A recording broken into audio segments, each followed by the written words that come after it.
അസ്സലാമു അലൈക്കും വറഹ്മത്തുള്ളാഹി വബറകാതുഹു. പ്രിയപ്പെട്ട കൂട്ടുകാരെ, ഒരു മനുഷ്യന് ശത്രുക്കൾ ഉണ്ടാവുന്നത് എപ്പോഴാണ്? സാധാരണക്കാരായ നമ്മൾക്ക് ശത്രുക്കൾ ഉണ്ടാകുമോ? സത്യം പറഞ്ഞാൽ ഒരു വ്യക്തി പെട്ടെന്നൊരു പണക്കാരനായി മാറിയാൽ, അല്ലെങ്കിൽ വിദ്യാസമ്പന്നനായി മാറിയാൽ, മറ്റുള്ള ആളുകളെ അപേക്ഷിച്ച് ഉയർന്ന തലത്തിലേക്ക് ഉയർന്നു വന്നാൽ, ഇത്തരത്തിലുള്ള കാര്യങ്ങളെ കൊണ്ടെല്ലാം ശത്രു ഉണ്ടാവാൻ വളരെ സാധ്യത കൂടുതലാണ്. കാരണം എന്തെന്നാൽ, പണം ഉണ്ടായിക്കഴിയുമ്പോൾ ചിലപ്പോൾ കടം വാങ്ങാൻ ധാരാളം ആളുകൾ വരും. കടം കൊടുക്കാതിരിക്കുമ്പോൾ ശത്രുക്കളുണ്ടാകാം. കടം കൊടുത്ത പണം തിരികെ ചോദിച്ച് ചെല്ലുമ്പോൾ അവൻ ശത്രുവായി മാറാം. ഇങ്ങനെ വ്യത്യസ്ത രൂപത്തിലാണ് പണക്കാരനായിട്ടുള്ള ഒരു വ്യക്തിക്ക് ശത്രുക്കൾ ഉണ്ടാവുക എന്ന് പറഞ്ഞാൽ. അതിനു പുറമെ രണ്ട് അയൽവാസികൾ, ഒരയൽവാസി കൂലിപ്പണിക്കാരനാണ്, മറ്റൊരാൾ ഒരു വലിയ പണക്കാരനല്ല, ഒരു ഇടത്തരം, ഒരു മീഡിയം ലെവൽ പണിക്കാരനാണ്. അഥവാ അത്യാവശ്യം നല്ല രൂപത്തിൽ പോകുന്നുണ്ട്, അത്യാവശ്യം വലിയ വീടെടുത്തിട്ടുണ്ട്, സ്വന്തമായിട്ട് ബിസിനസ് ഉണ്ട്. ബിസിനസ് എന്ന് പറയുമ്പോൾ വലിയ ബിസിനസ്സൊന്നുമല്ല, ഒരു നോർമൽ രീതിയിൽ ബിസിനസ്സൊക്കെ ഉണ്ട്. അപ്പോൾ അയാൾക്ക് നോർമലി ഈ ചെറിയ ആളെ കാണുമ്പോൾ ചെറിയൊരു പുച്ഛം, ഇപ്പോഴും കൂലിപ്പണിയെടുത്ത് ജീവിക്കുക എന്നുള്ള രൂപത്തിൽ വരാം. അങ്ങനെ പോകുന്നൊരു ഫാമിലി, രണ്ട് അയൽക്കാർ. ഈ അയൽക്കാരിൽ കൂലിപ്പണിക്കാരനായുള്ള വീട്ടിലെ ഒരാൾ പഠിച്ച് നല്ലൊരു രൂപത്തിലേക്ക് എത്തി, കുറച്ച് ക്യാഷും കാര്യങ്ങളൊക്കെ ആയി, നല്ല വീടും കാര്യങ്ങളും വന്ന വീട് അയൽവാസി ആയിട്ടുള്ള ആ ഒരു നല്ല വീടെടുത്ത ആ മനുഷ്യൻ്റെ വീടിനേക്കാൾ വലുതായി കഴിഞ്ഞാൽ, അവന് കിട്ടുന്നതിനേക്കാൾ കൂടുതൽ ക്യാഷ് സാലറി വകയിൽ ഇവർക്ക് കിട്ടിക്കഴിഞ്ഞാൽ, ഈ രണ്ട് അയൽവാസികൾ ശത്രുക്കളായി മാറും. അഥവാ ഈ തന്നെക്കാൾ ചെറിയവനാണ് എന്ന് പുച്ഛിച്ചു നടന്ന വ്യക്തി വലിയ ആളായി മാറുമ്പോൾ ആദ്യം കളിയാക്കിയ ആൾ ശത്രുവായിട്ടാണ് അവിടെ മാറുന്നത്. ആ രൂപത്തിൽ പലർക്കും സംഭവിക്കാം. അങ്ങനെ നമ്മുടെ നൂറെ ഹബീബ് മജ്ലിസിനും തങ്ങൾക്കും ധാരാളം ശത്രുക്കൾ ഉണ്ടായിട്ടുണ്ട്, വ്യത്യസ്ത കാര്യങ്ങളെ കൊണ്ട്. ആ ശത്രുക്കൾ തന്നെ വലിയ ഉസ്താദുമാരെ പേര് പറഞ്ഞ് ഉസ്താദുമാരെ പേരിൽ കളവാക്കി പ്രചരിപ്പിച്ചവരും ഉണ്ട്.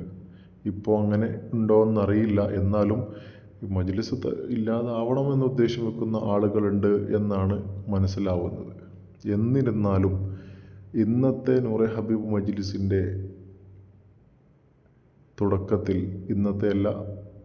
ഇന്നലെ രാത്രി ഉള്ള മജ്ലിസിൻ്റെ തുടക്കത്തിൽ തങ്ങൾ പറയുന്നത് കാണാം, എനിക്ക് വലിയൊരു ശത്രു ഉണ്ടായിരുന്നു, എന്നെ ഏറ്റവും കൂടുതൽ അലോസരപ്പെടുത്തിയൊരു ശത്രു. അതാരാണെന്ന് വെളിപ്പെടുത്തിയിട്ടില്ല. ആ ശത്രു എനിക്ക് മെസ്സേജ് അയച്ചിട്ടുണ്ടെന്ന് പറഞ്ഞിട്ടൊരു കാര്യം പറയുന്നുണ്ട്. അഥവാ അയാളുടെ ശത്രുത ഒഴിവാക്കുകയാണ്. അത് അയാളുടെ ഭാഗത്താണ് സത്യമെന്നോ തങ്ങളുടെ ഭാഗത്താണ് സത്യം എന്നൊന്നും ഞാൻ പറയുന്നില്ല എന്നുള്ള രൂപത്തിൽ വളരെ കാര്യങ്ങൾ അയാൾ സംസാരിക്കുന്നുണ്ട്. അപ്പോൾ ശത്രുക്കൾ നമുക്ക് ഏത് രൂപത്തിലും ഉണ്ടാകാം. നമ്മൾ ആളുകളുടെ ശത്രു അല്ലാത്ത രൂപത്തിൽ നമ്മൾ ജീവിക്കുക എന്നത് മാത്രമേ നമുക്ക് ഈ ഒരു വിഷയത്തിൽ ചെയ്യാൻ കഴിയുകയുള്ളൂ. അത് നൂറെ ഹബീബ് മജ്ലിസ് വളർന്ന് പന്തലിച്ചപ്പോൾ അത് മറ്റും പലതാണെന്നും അതിൽ തെറ്റുകളാണ് സംഭവിക്കുന്നതെന്നും പറഞ്ഞുകൊണ്ട് പ്രചരിപ്പിക്കുന്ന കുറേ ആളുകളുണ്ട്. മജ്ലിസിൻ്റെ തുടക്കത്തിൽ ചില ആളുകളുടെ പറഞ്ഞ കാര്യങ്ങളൊക്കെ, അഥവാ വിമർശകർ ഉന്നയിച്ച കാര്യങ്ങളെല്ലാം ശരിയാണെന്ന് തോന്നിയിരുന്നു. എന്നാൽ ഇപ്പോൾ എനിക്കങ്ങനെ തോന്നുന്നില്ല. പല കാര്യത്തിലും മാറ്റങ്ങൾ ഉണ്ടായിട്ടുണ്ട് എന്ന് തന്നെ മനസ്സിലാക്കാം. അൽഹംദുലില്ലാ, വരും കാലങ്ങളിൽ മജ്ലിസുകൾ പങ്കെടുക്കാൻ വരുന്ന സ്ത്രീകൾക്കും പുരുഷന്മാർക്കും ഇടയിൽ കാണാൻ പറ്റാത്ത രൂപത്തിൽ ഉള്ള സൗകര്യങ്ങൾ ഉണ്ടാകുമെന്ന്, അതേപോലെ തന്നെ മറ്റുള്ള കാര്യങ്ങളിലെല്ലാം അത്തരം ഒരു കാര്യങ്ങൾ ഉണ്ടാകുമെന്ന് നമുക്ക് പ്രതീക്ഷിക്കാം. അൽഹംദുലില്ലാ. അപ്പോൾ ആ ഒരു കാര്യം, അഥവാ ആ നൂറെ ഹബീബ് തങ്ങളുടെ ഏറ്റവും വലിയൊരു ശത്രു പിന്മാറി എന്നുള്ളൊരു സന്തോഷ വാർത്ത അറിയിച്ചുകൊണ്ടാണ് ഇന്നലെ രാത്രിയിലെ ലൈവ് തുടങ്ങുന്നത്. അതിൻ്റെ ഭാഗം ഈ വീഡിയോയിൽ നമുക്ക് കാണാം ഇൻഷാ അല്ലാഹ്. അസ്സലാമു അലൈക്കും.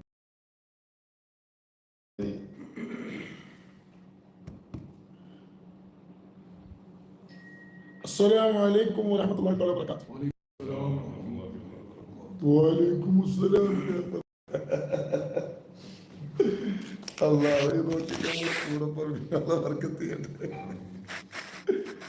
അല്ലാഹ് അല്ലെ നമ്മൾ ഈ ചിരികളൊക്കെ അല്ലാഹ് എന്ന് നിലനിർത്തട്ടെ കേട്ടോ. ഇന്നൊരു സംഭവം എന്നുവെച്ചാല് എനിക്കെതിരെ ഒരു ശത്രു വല്ലാതെ വേട്ടാടിയിരുന്നു. എനിക്കെതിരെ ഒരു ശത്രു എനിക്കെതിരെ കേസ് കൊടുത്തു.